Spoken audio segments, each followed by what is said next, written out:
What exactly is an icon? Simply put, they're legends. Because of their achievements and contributions, they become fixtures in our culture. This week on Full Frame, conversations with icons, whether on the screen, over the airwaves, or on the runway. They've entertained, educated, and enriched us all.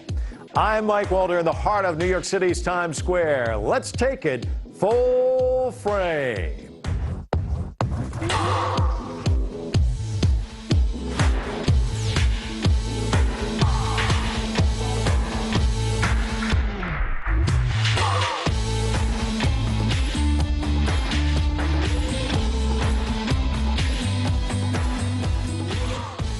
Let's face it, Charlie Rose has cemented himself as one of media's most influential figures. The iconic American broadcast journalist and talk show host has been at it now for 40-plus years. He's captivated audiences around the globe with his interviews. He's been knighted in the French Legion of Honor and won the Walter Cronkite Award for Excellence in Journalism. He's engaged some of the world's biggest politicians, stars, and innovators in one-on-one and roundtable discussions. His headline-making 2013 interview with Syrian President Bashar al-Assad won both an Emmy and a Peabody Award. Recently, down with Russian President Vladimir Putin, Apple CEO Tim Cook, Formula One driver Lewis Hamilton, and Broadway star Lin-Manuel Miranda. He's host and executive producer of The Charlie Rose Show, which airs on PBS stations across the U.S. He also co-anchors CBS This Morning, one of America's fastest-growing morning news broadcasts, and he's a contributing correspondent to the news magazine 60 Minutes. And Charlie Rose joins us in the studio today. Charlie, I'm just tired doing your intro. How do you do what you do? Well, I tell you what it says. It says that journalism is a great place to be. That's what it says to me. When I thought of all that stuff, and I said, what more would you rather do in the morning than get up and go with two wonderful co-anchors, a remarkable staff behind you, 2 hours of live television, sort of waking up with America. That's great. 60 Minutes gives me a chance to be a reporter, to really be a reporter, and go out and talk to people like Lewis Hamilton, the Formula One champion. Lin-Manuel Miranda, the great Hamilton creator. All of this is the stuff of an interesting and exciting life. Is it what you dreamed of as a kid growing up? No. I mean, I love media. I mean, I loved radio and television. But I lived in a very small town, in a village almost for a while. From age 2 through 12, I lived in a town of 100. And then we moved to a larger town of about 25,000 and called Henderson, North Carolina, near Duke and Chapel Hill and North Carolina State and Raleigh, the state capital. But I thought I'd be a lawyer or I thought I'd be a doctor. Those were things that I knew about in a small town. And you were able to be one, right? I was a lawyer. I went to Duke and I actually thought I was going to go to medical school. And the dean of the medical school was James Taylor's father, the great American singer. Wow. And his family were friends of mine. And I thought about going to medical school. And I went over to work with him as a research assistant, the father, who was dean of the medical school. And I just decided I didn't want to be a doctor. So after that, I went to Duke Law School and decided I thought I would be a lawyer and loved the idea. Then I went one summer to Capitol Hill and had a job up there as an intern, and I just realized this is politics, you know, and government, and being able to report on sort of the human condition and those dynamics that are affecting how we live. All of that was a much more interesting thing than being in a courtroom or being in an operating room or being in any other kind of room. You know, if you watch television today, there's a lot of news broadcasts where there's just stuff going everywhere. And what's so great about your show, you have a table, you have two people having a conversation, it's a dark black background, none of the bells and whistles, and yet it's captivating. Well, I think when I decided to do the show on PBS now, when they offered me that opportunity, first as a local show, which became a network show, and now celebrating our 25th anniversary, the only thing I wanted was a table and a black background, because I knew that the people who were on the show would project out. I didn't want lots of bells and whistles. I mean, I've learned to like them in different shows that I do. It's especially essential for the morning show. But for late night television, I wanted two people, or a conversation among 3 or 4, but to be focused on their face. Your Bashar al-Assad interview, you kept revisiting barrel bombs because he kept trying to kind of move off that subject. The importance of follow-up questions and of listening, critically important, preparation obviously as well. Preparation first. I mean, I think if you don't prepare, I mean, you just can't wing an interview, I think. I mean, I know people that have said, look, I want to come in not knowing anything as if it's just a conversation with someone that I just met. I don't want to do that. I want to know as much as I want having thought through, because I trust my instincts to be spontaneous based on what I heard. And then you can connect the dots, which I think is important.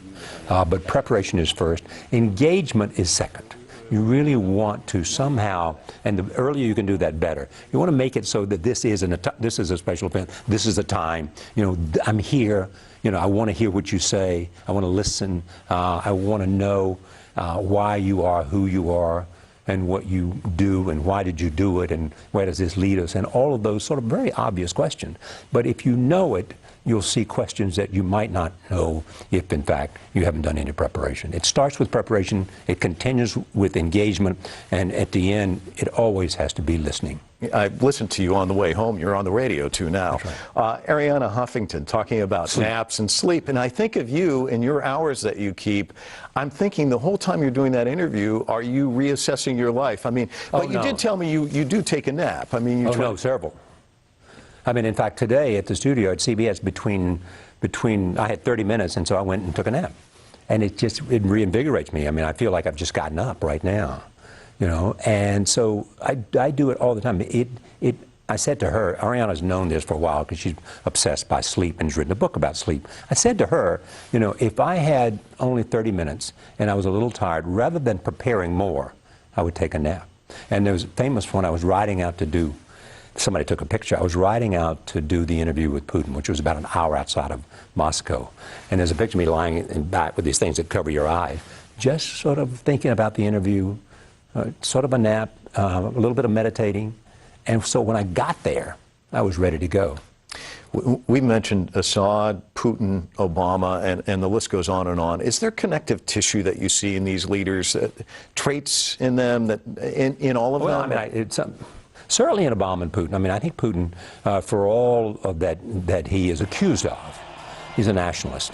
He loves Russia.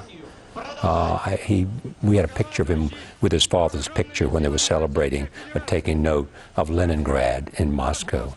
I mean, they're patriots. They're people who care about their country. They may be, and they may show that in the worst way. But I find that most of them have a great sense of, most of them, not all of them, have a sense. I mean, Obama, I think the thing that I find most untrue about criticism of Obama is that he's not an American, or not by nationality, but he's not an American in terms of what he's doing, which he thinks is in the best interest of America. Talk to me about China. You know, because you mentioned it. What about the changes there over time, and what do you see as the direction for China moving forward? Well, I mean, I'm hopeful for China. I mean, I realize that there have been some, you know, economic issues because they had such a remarkable growth rate, and they're dealing with the issues. I know a little bit about them because I was there as they were announcing the 5-year plan, and they were having a series of conversations about that. I'm hopeful about the Chinese-American relationship, as it's a zero-sum game. I don't think are accurate. If China goes up, it doesn't mean America has to go down. I mean, one of the conversations I saw at the Asia Development Forum, the China Development Forum, one of the conversations I saw was this whole sense that, you know, that America should be enthusiastic about China's growth. America should be enthusiastic about the possibilities that it has. We recognize, and there was a session that I witnessed in which they said, in history, most of the time, when one rising country is coming up, the country that it's coming up inevitably leads to conflict, because one sees its influence receding, the other sees its influence gaining. I think there's a possibility, and I heard from high-level Chinese officials there at that conference, that's not necessarily say. So I believe them. I mean, it seems to me, and I want to ask them, it seems to me that their focus is growth and prosperity. They understand they've got a huge transition. They understand some of the overcapacity that they have, you know. And I think the most important thing we can hope for is that China wants to join the community of nations, be a player, and at the same time benefit from on issues where they can come together. One final question before we go. I read somewhere about regrets, that at one point you kind of wished you'd had kids. I mean, are there things that you look back on and say, God, I was so hard charging if I'd only done this or that? I think that's it. I have godchildren. I have 4 godchildren, you know, and so I get some of that from them. But I mean, I've talked to my friends who are young, and I mean, they just tell me how it's changed their life. You know, interesting thing is that I just talked to Leslie Stoll about being a grandparent, and she's finding, I think, things that she didn't even find with her own children, because she is at a different place in her life. And she loves and has a special, and she's not responsible in the end. The parents are responsible. So too many men that I know and respect have told me it's the most amazing thing in their life. And to have missed what people consider the most amazing thing in their life gives me some sense of, I wish I hadn't done it. I was never planned to do it. I just got so involved in everything. Then I was married and divorced. I just didn't do it. And I think, you know, I think a lesson of life is that you have to always make sense that you're having a sense of where you are and a sense of the moment, you know, and make sure you ask yourself, am I doing too much of this or too much of that? You know, but I would not trade the life I have for anybody that I know. So I guess you answered that question, which is, am I doing too much? You don't feel like you are. No, I don't. Charlie Rose, thanks so much. Really appreciate it. Thank you. We'll be right back with more from New York City.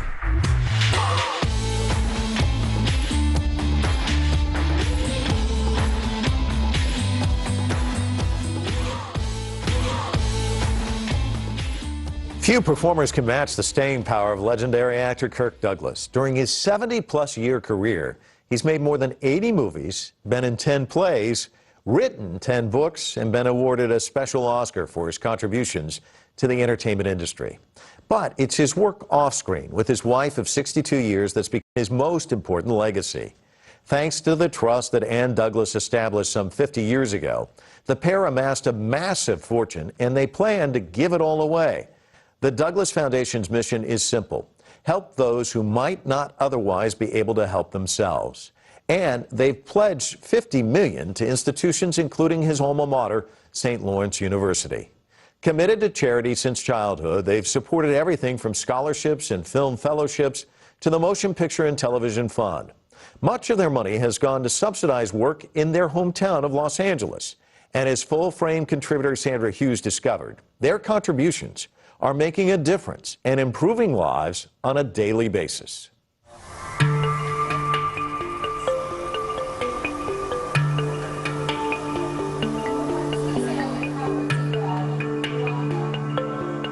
This may look like something out of the space age, but for Dr. Paul Kokorowski, it's a regular day at work with Spartacus, the surgical robot at Children's Hospital Los Angeles. The state-of-the-art Da Vinci robot, nicknamed Spartacus, was a gift to the hospital's pediatric robotic surgery program, made possible through a $2.3 million donation by Kirk and Anne Douglas in 2015. Spartacus. The actor is well known for his role in the 1960s classic film Spartacus, in which he plays a gladiator who led a Roman slave revolt. The symbol of the Senate. All the power of Rome.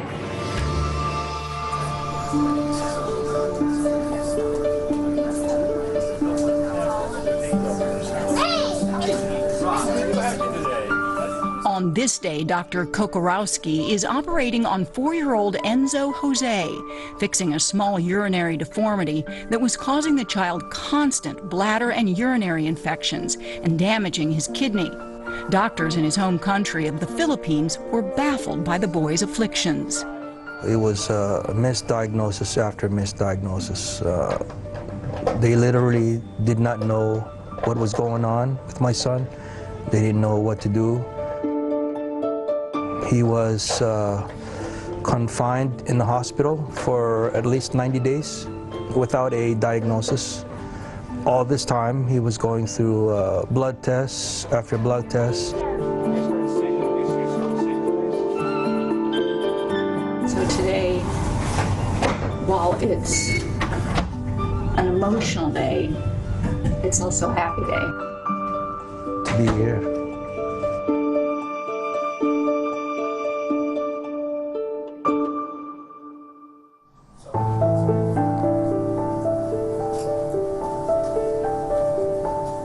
Children's Hospital LA already had a robotics department, but we were in trouble.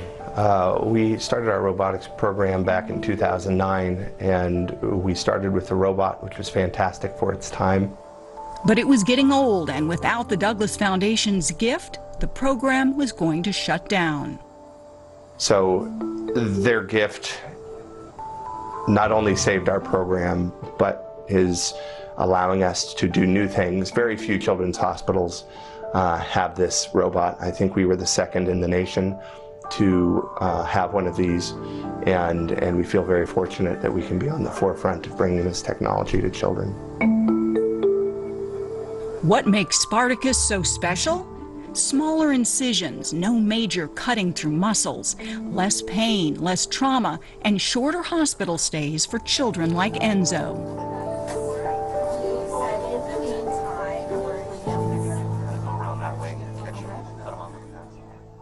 Kirk and Anne Douglas aren't just about saving children's lives and making them happier. Their foundation has helped improve many playgrounds here in Southern California.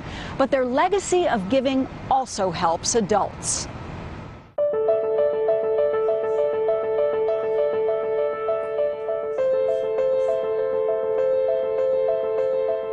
If it weren't for Anne Douglas, I would probably be dead in the streets.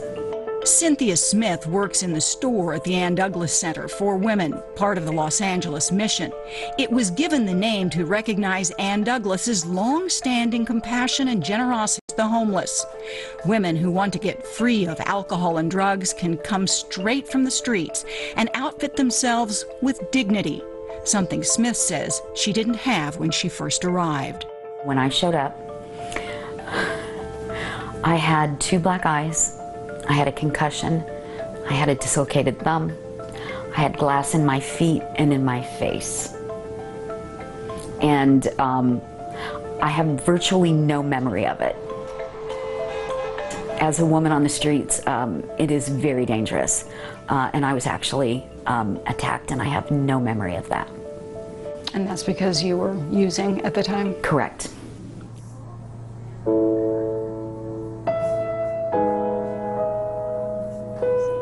I don't think there are words to truly convey the beauty, the depth, the generosity, the graciousness of who Mrs. Douglas truly is. And I say that with all genuine and authentic feelings. It's just beautiful. And I like the fact that this past birthday she was... The center says 85% of the women who complete the 12 to 13-month intensive rehab program do not come back.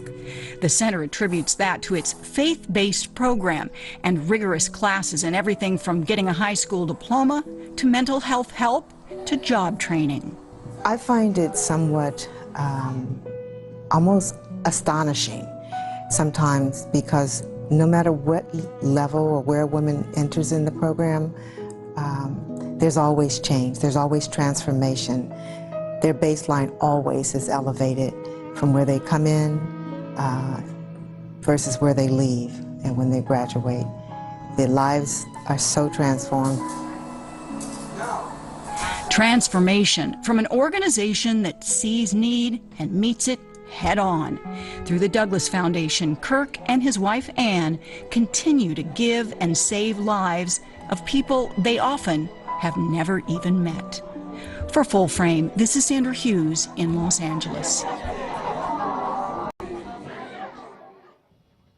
If you're like me, you can't begin to imagine what working in Hollywood for more than half a century is like.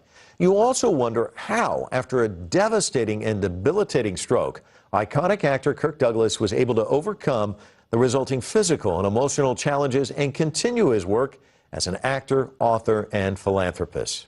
One thing's for sure, he didn't do it alone. Thanks to Anne, his wife and business partner, Kirk Douglas has been able to make movies and make a difference. I recently sat down with this remarkable couple in their Los Angeles home to discuss their personal and professional longevity and their lifelong commitment to helping others. Take a look.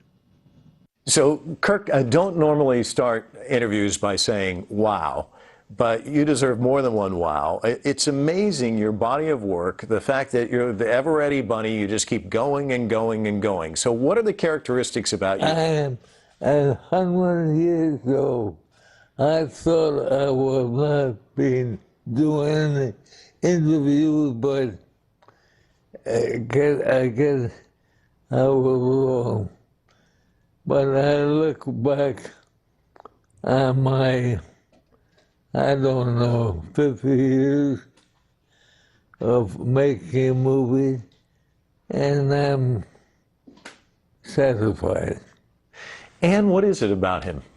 What are the characteristics you see in him that this?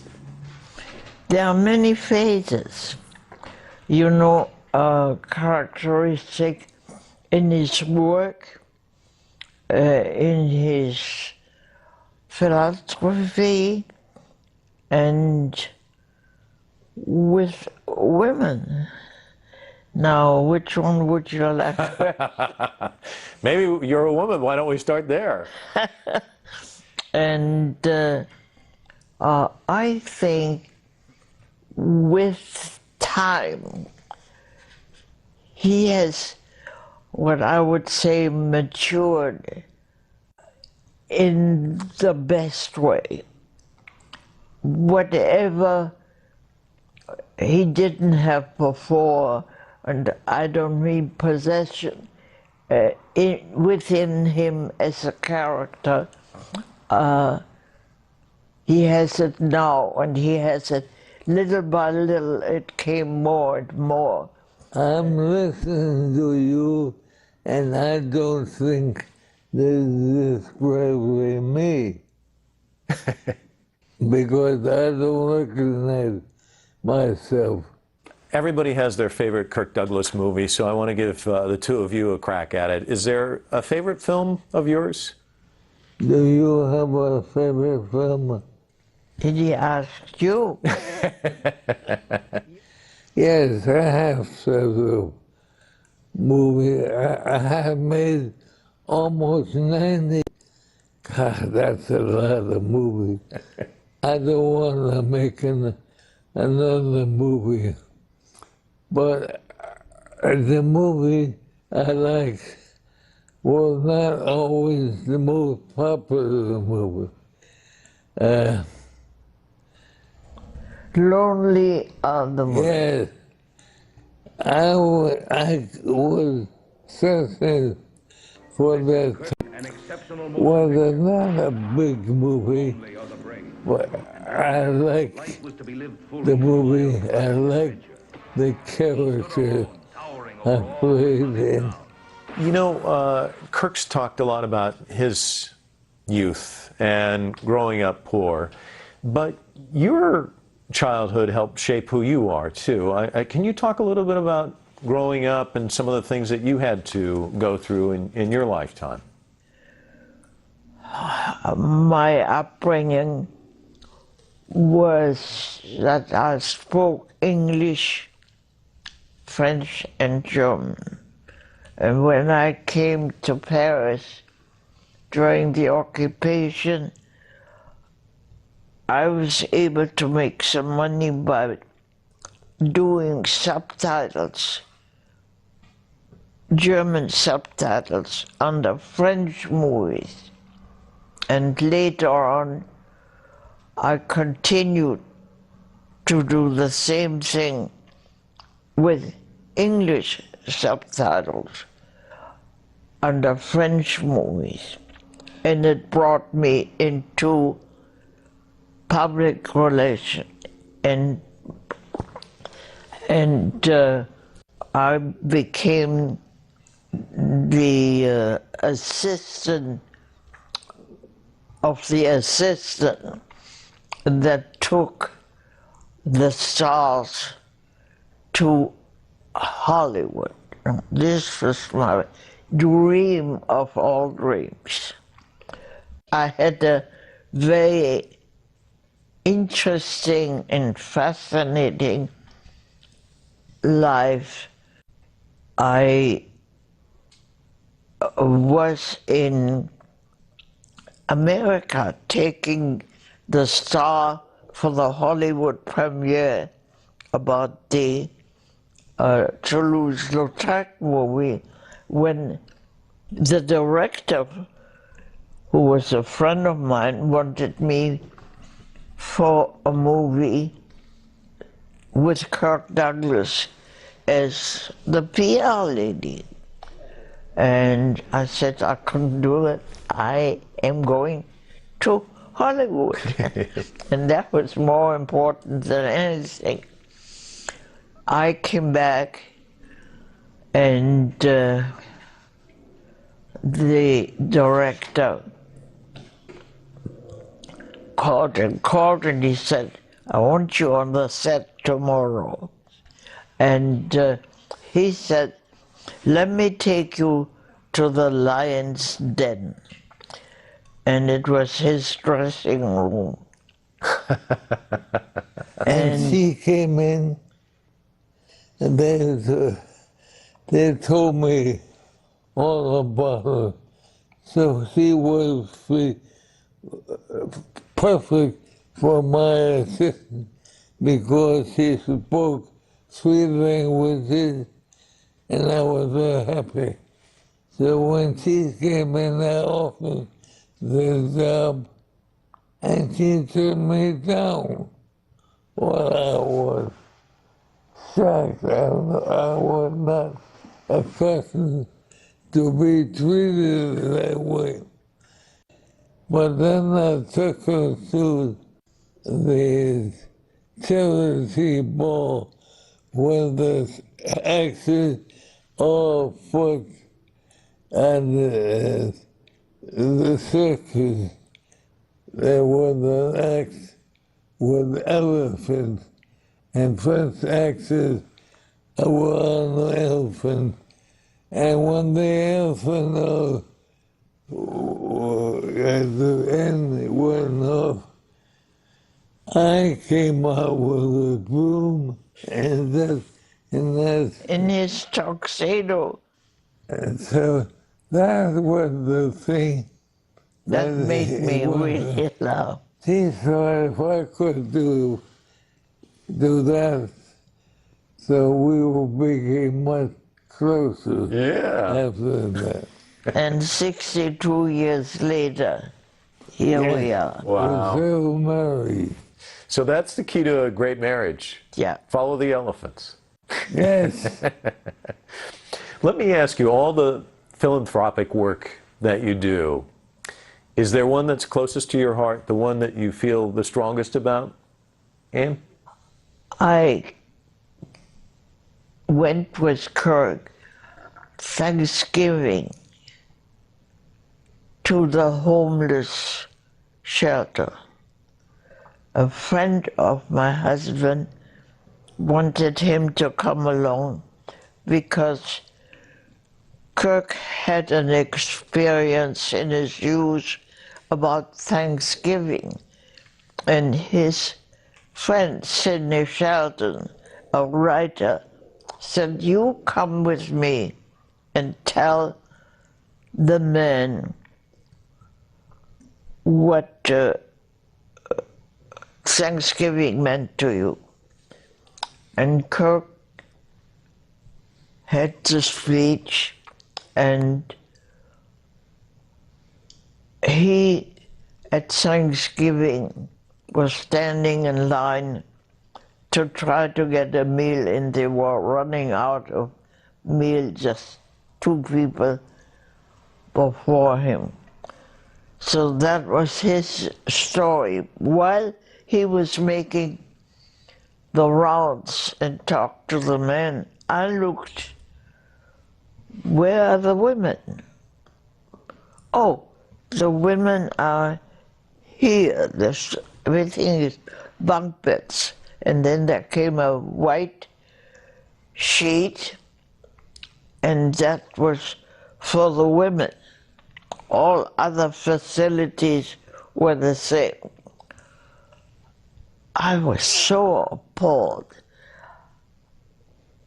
I called the mayor who also helped me with the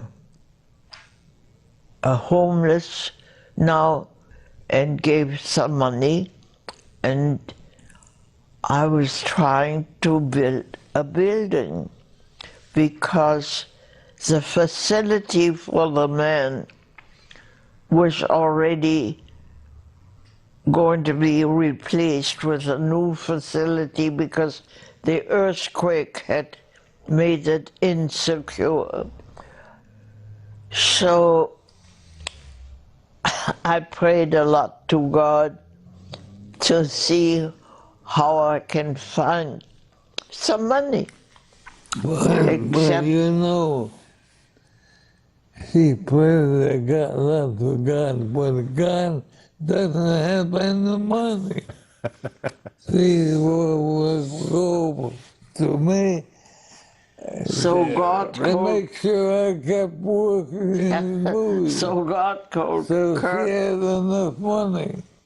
And so God called Kirk and a couple of his friends, and I had my Anne Douglas Center built 22 years ago. Wow. For 28 in-house, 500 and more that come in and out for closing, showers, 3 breakfast. movies. 3 movies.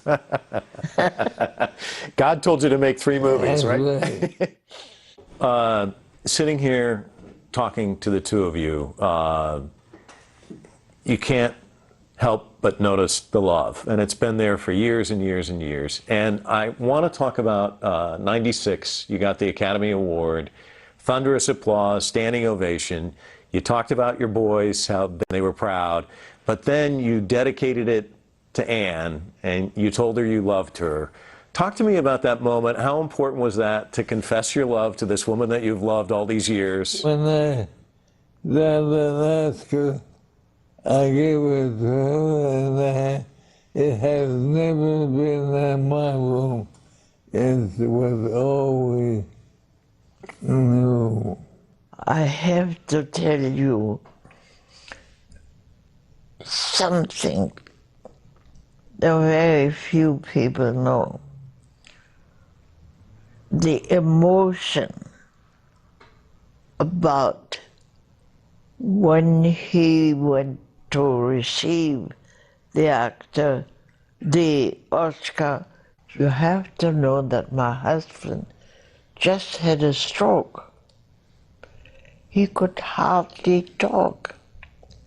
He's taking speech lessons, and we're rehearsing at home. Thank you. Thank you very much. Thank you all day long. Thank you. Thank you. Thank you very much. All right, he got that out. The night of the Oscar, now we all know that he can say it. Thank you. It's the night of the Oscar. You saw it or you heard it. I am proud too. Proud to be a part of Hollywood for 50 years. But this is for my wife, Anne. I love you. The fact that he could say all this broke us totally with emotion. Somehow, somewhere, and we don't know to this day, he was in a corner in his room and said to himself, or learned these words that he said. We didn't know he could do it. What was that like for you? That must have been So amazing. if you think it was not only the emotion that he gave it to me, but that he could talk. And I have been talking ever since. Thank you both so much. This has just been an absolute delight. Thank you both. Thank you very much. Thank you, thank you. What a pleasure. Coming up, how one woman's childhood dream turned her into one of fashion's biggest names.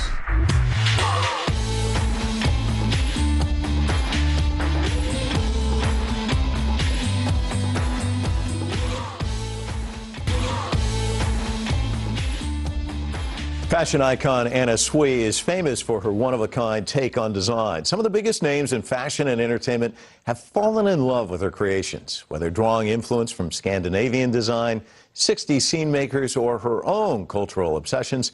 Anna has created work that is equal parts bold and understated. Speaking of bold, Anna started talking about being a designer at the tender age of 4. Because she's emphatic about staying true to herself, her original trend-setting rock and roll looks have made Anna one of the fashion world's premier designers and personalities. In 2009, Anna was honored with the Jeffrey Bean Lifetime Achievement Award from the Council of Fashion Designers of America. And in 2010, Time magazine named the Chinese American one of the top 5 fashion icons of the decade. Joining us today in studio to discuss her inspirations and impact is Anna Sui. Anna, welcome to Full Frame. Hi, thank you for having me. I'm so excited to be here. Okay, I gotta be honest with you. I feel like, there's been a certain amount of achievement in my life, but you've made me feel really kind of insecure about myself, because when I was 4, I was thinking about, where's the swing set?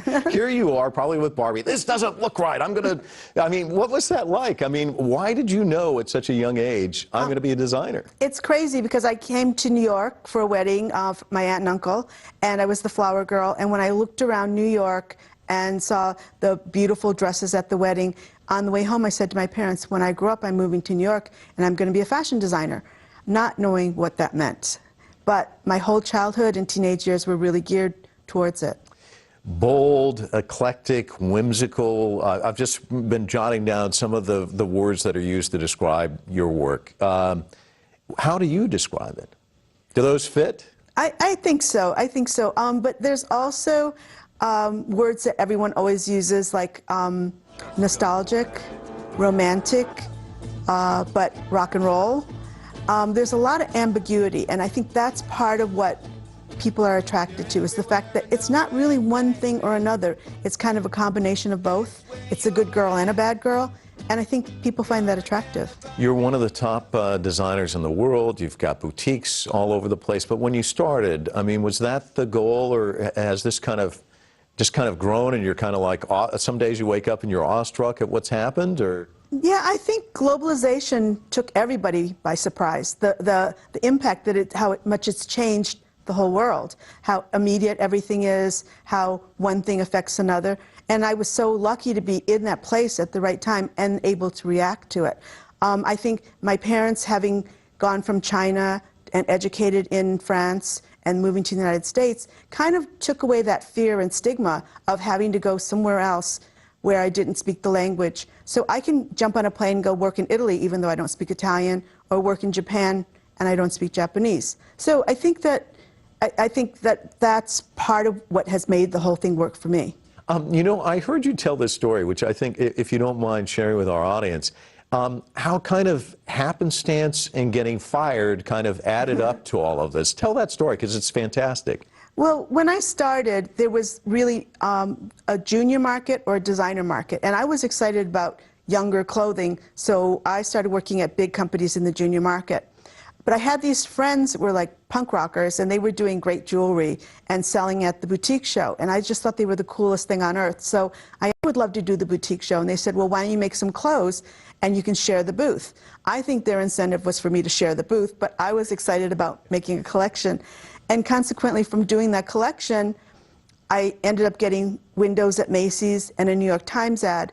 And the owner of the company that I was working for at the time called me into the office and showed me the ad and said, how come you have your own ad? You're on my payroll.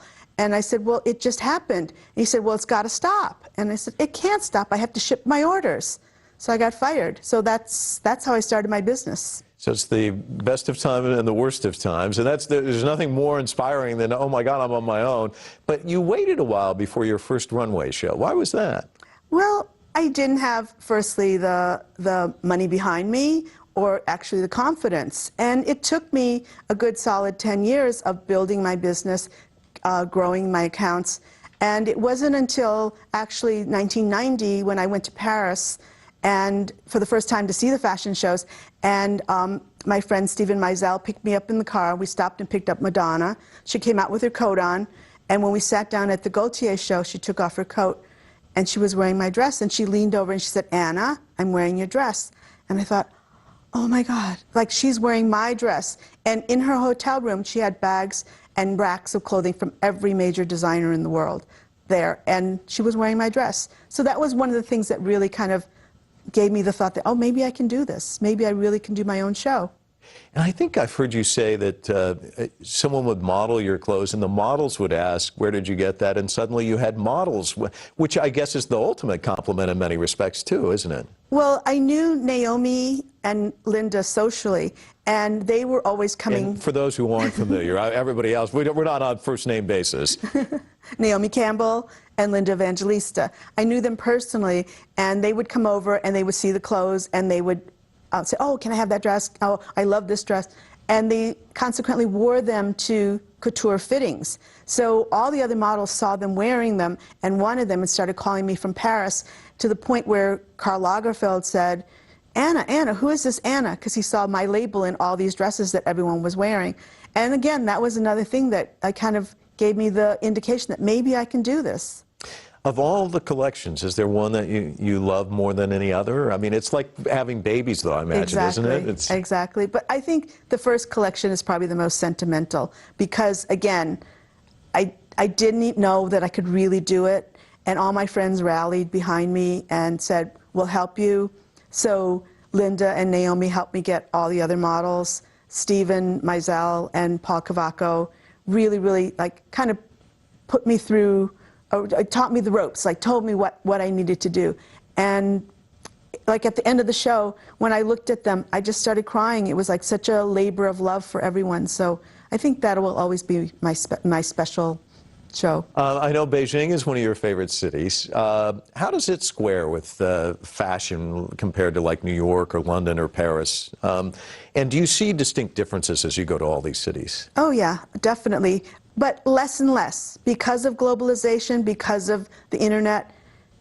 Sometimes you can't tell where you are unless you see the street sign, because people are dressed very much alike now.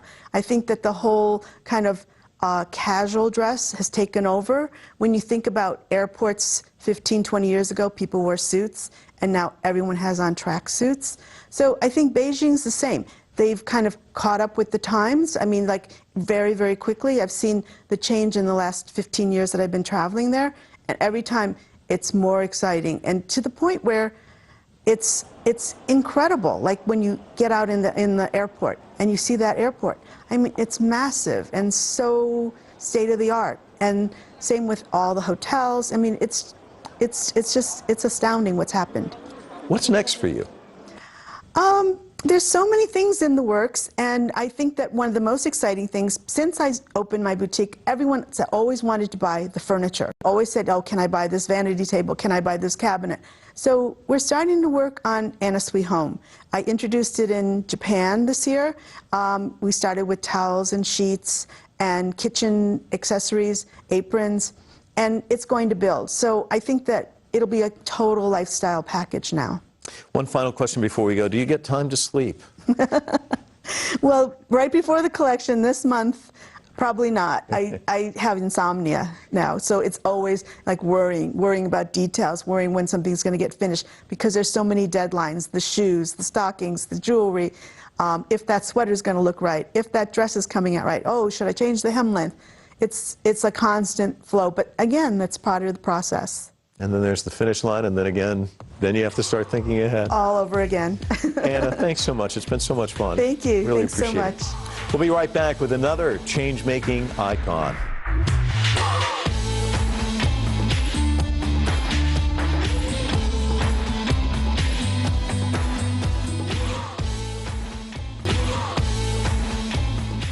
Iconic Academy Award-winning filmmaker James Cameron's movies have shattered box office records and entertained and enlightened audiences around the world.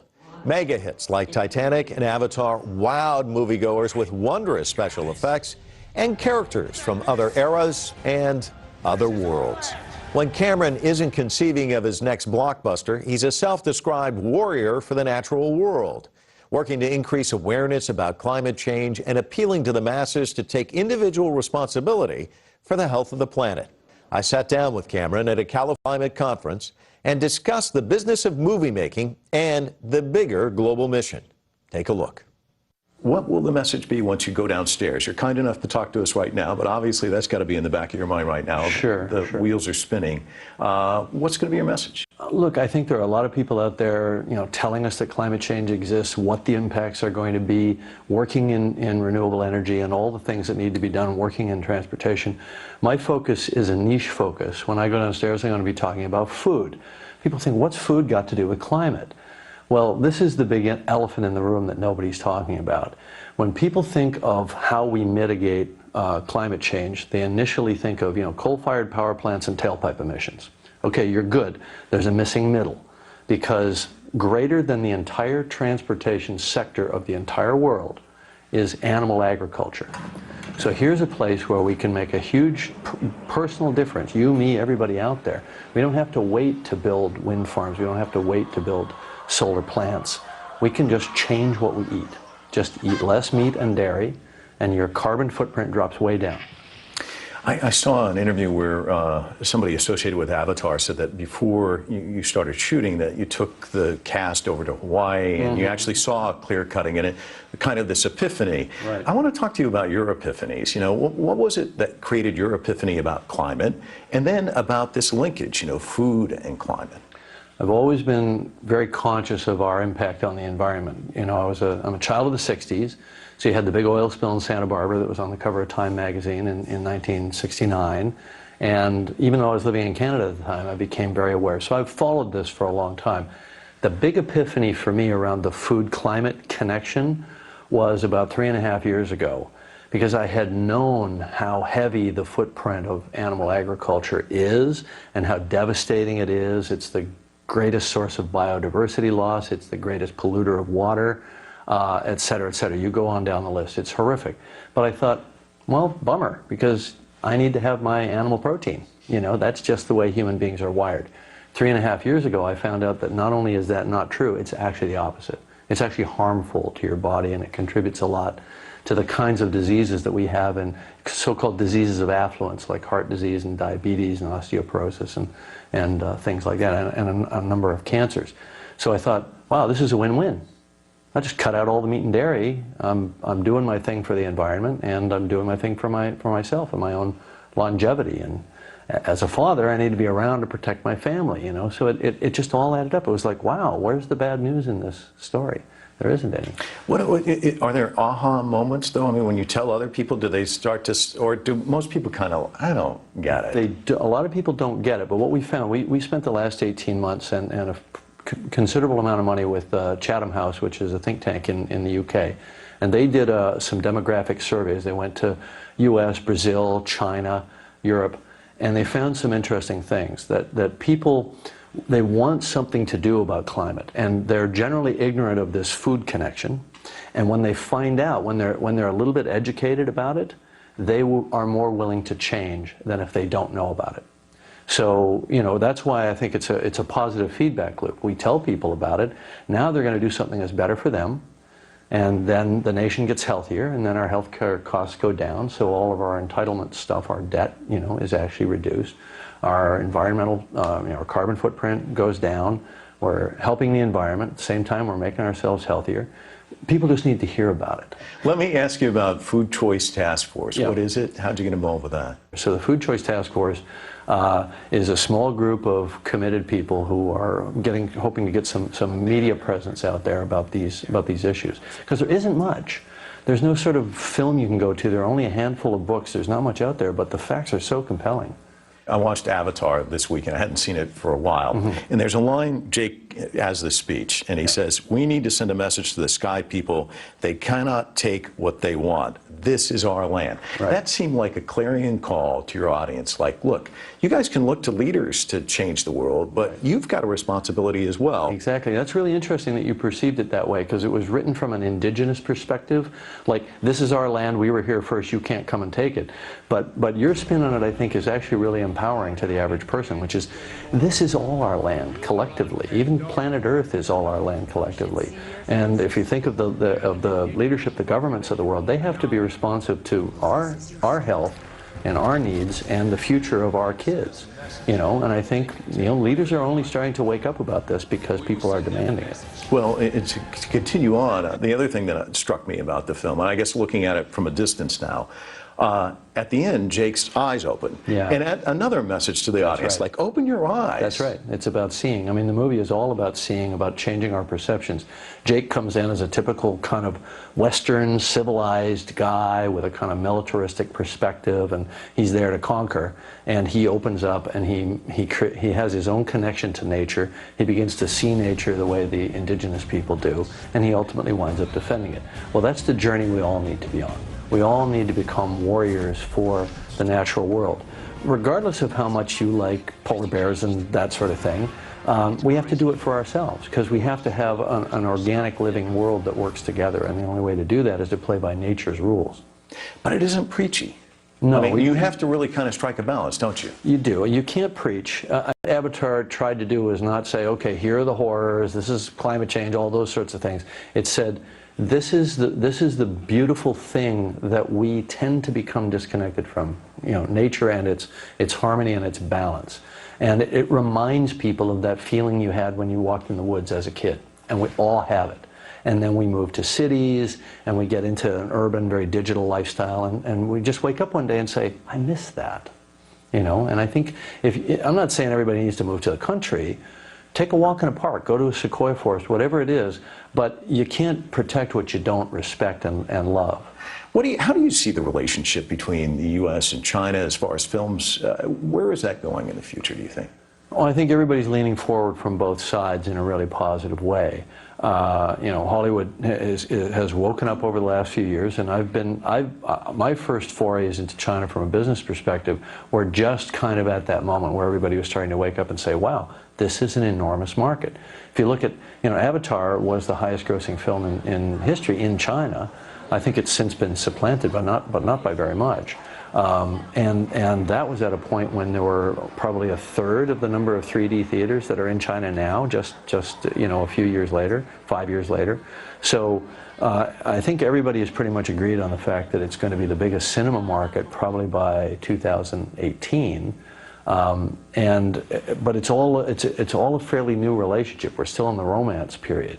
You know, and there are issues with getting films from the U.S. played there. I think the studios are starting to look beyond just competing with each other to get their films into the China market, and they're thinking, how can we form long-term business relationships with Chinese producers, Chinese funds, and so on, so that we can help China make not only better films for its own internal market, but films for a global marketplace in the same way that, you know, America makes films for a global marketplace. Not because everybody wants to see American films, it's because all the filmmakers from all over the world come to Hollywood. Hollywood is just a state of mind. It's not really a place.